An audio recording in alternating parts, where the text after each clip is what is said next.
महाशिवरात्री हा अतिशय पावन दिवस म्हणजे आजचा दिवस आहे. आज आहे महाशिवरात्री. तर महाशिवरात्रीच्या तुम्हा सगळ्यांना खूप खूप शुभेच्छा. आपल्या सगळ्यांचा उपवास असेलच, पण तो उपवास कशा पद्धतीने करायचा, कशा पद्धतीने सोडायचा. भरपूर माझे ताई दादा आहेत, त्यांचे गुरुवार चालू आहेत.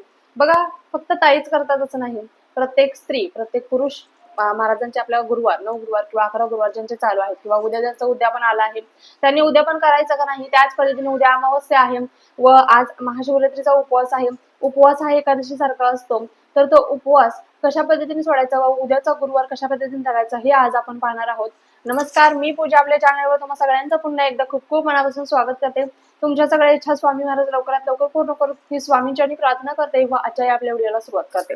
बघा, उद्या आज महाशिवरात्री आहे आणि उद्या आहे गुरुवार. गुरुवार आलेला आहे, उद्या आहे एक त्याच पद्धतीने उद्या अमावस्या देखील आहे व भरपूर माझ्या ताईंचे उपवास देखील असणार आहे चालू 9 गुरुवार 11 गुरुवार.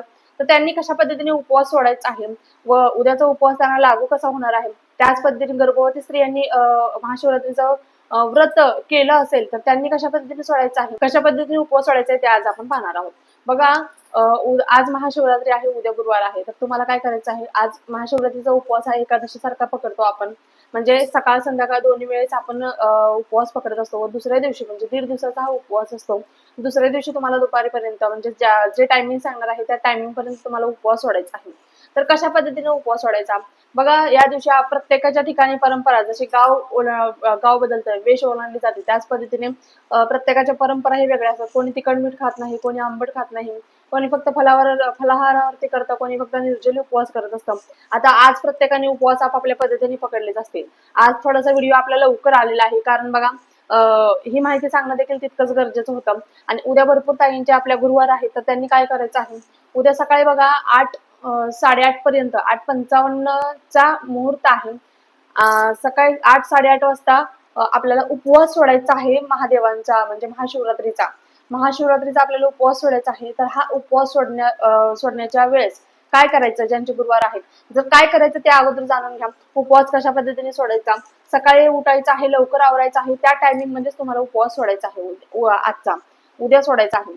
बघा, तुम्हाला सकाळी लवकर उठायचं आहे. ज्या पद्धतीने आपण महादेवांना अभिषेक घातलेला होता त्याच पद्धतीने अभिषेक घालून घ्यायचा आहे. म्हणजे कच्च्या दुधाचा, जलाचा अशा पद्धतीने अभिषेक घालून घ्यायचा आहे.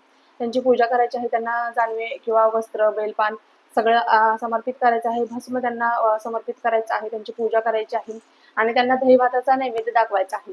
दहीभात हा महादेवांना अतिशय प्रिय आहे, त्यामुळे तुम्ही आवर्जून दहीभाताचा नैवेद्य दाखवायला अजिबात विसरू नका. व त्याच दहीभाताच्या नैवेद्याने तुम्हाला सगळ्यांनी उपवास सोडायचा आहे. तसं तर घरातील प्रत्येक व्यक्तीचा उपवास असतो महाशिवरात्रीचा आणि त्या सगळ्यांनी उपवास हा दहीभाताने सोडायचा आहे. आता तुमचा गुरुवार आहे, तर तुम्ही काय कराल? तर बघा, एक तर तुम्ही तुमच्या गुरुवारचं जी काही पूजा मांडणी असेल, स्वामीचरित्र सारामृताचं पठण असेल किंवा तुमचं तारक मंत्र सगळे म्हणजे जेवढी महाराजांची सेवा आहे ती पूजा मांडणी करून सेवा वगैरे करून घ्यायचं आहे. 12च्या आतमध्ये तुम्हाला करून घ्यायची आहे.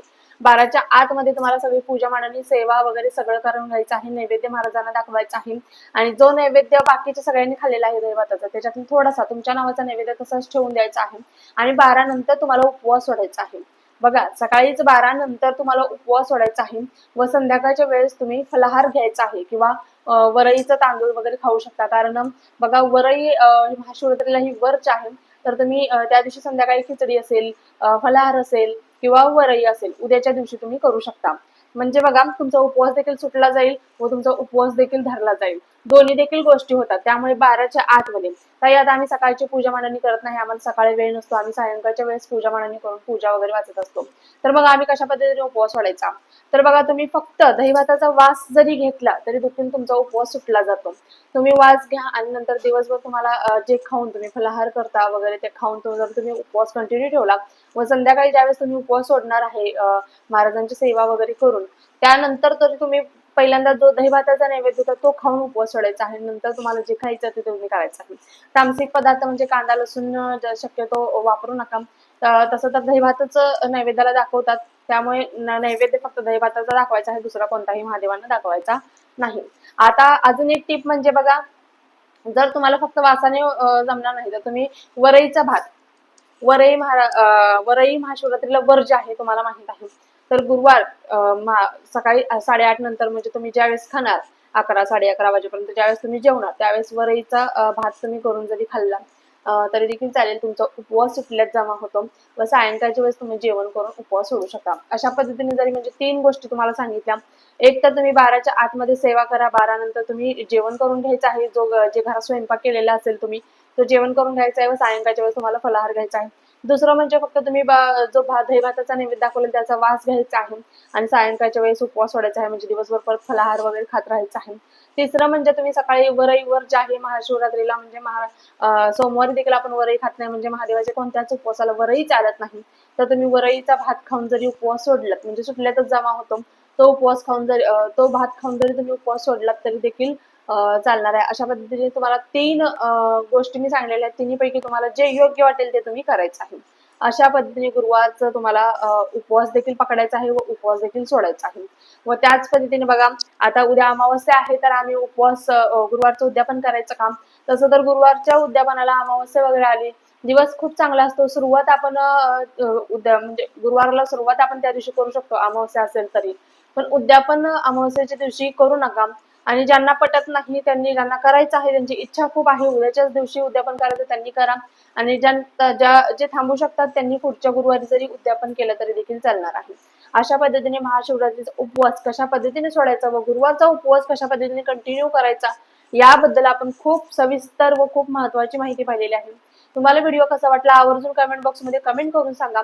आपल्या चॅनलवर प्रत्येकाच्या शंकेचे निरसन केले जाते. तुमचे काही प्रश्न असतील तर आवर्जून कमेंट बॉक्समध्ये सांगायला अजिबात विसरू नका. पुन्हा एकदा भेटूया अशाच एका नवीन व्हिडिओ सोबत. तोपर्यंत झालेली सेवा स्वामींच्या रुजू करते. श्री स्वामी समर्थ. धन्यवाद.